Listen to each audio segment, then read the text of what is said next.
શિમલાના રામપુરમાં વાદળ ફાટતા તબાહીના દ્રશ્યો જોવા મળ્યા। વાદળ ફાટતા અનેક ઘરોને નુકસાન થયું।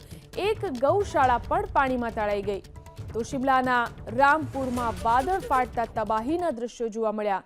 જોઈ શકાય છે આ દ્રશ્યોની અંદર શિમલાના રામપુરમાં વાદળ ફાટતા સ્થિતિ સર્જાઈ। વાદળ ફાટતા અનેક ઘરોને નુકસાન થયું છે। એક ગૌશાળા પણ પાણીમાં તણાઈ ગઈ। પાણીનો પ્રચંડ પ્રવાહ હતો જેના કારણે એક ગૌશાળા પણ પાણીમાં તણાઈ ગઈ। શિમલાના રામપુરના દ્રશ્યો છે। વાદળ ફાટતા અહીં તબાહીના દ્રશ્યો જોવા મળી રહ્યા છે। વાદળ ફાટતા અનેક ઘરોને નુકસાન પહોંચ્યું છે। એક ગૌશાળા પણ પાણીમાં તણાઈ ગઈ। તો જે રીતે હિમાચલના શિમલામાં વાદળ ફાટ્યું અને તેના કારણે તબાહીના દ્રશ્યો જોવા મળ્યા। જોઈ શકાય છે આ તબાહીના દ્રશ્યો કઈ રીતે અહીં વાદળ ફાટતા અનેક ઘરોને નુકસાન પહોંચ્યું છે। કેટલાક વૃક્ષો પણ ધરાશાયી થઈ ગયા છે। એક ગૌશાળા પણ પાણીના પ્રવાહમાં તણાઈ ગઈ।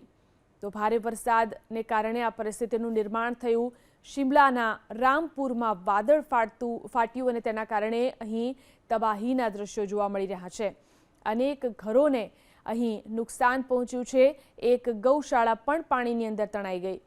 ભારે વરસાદને કારણે આ સ્થિતિ છે શિમલાની આસપાસ।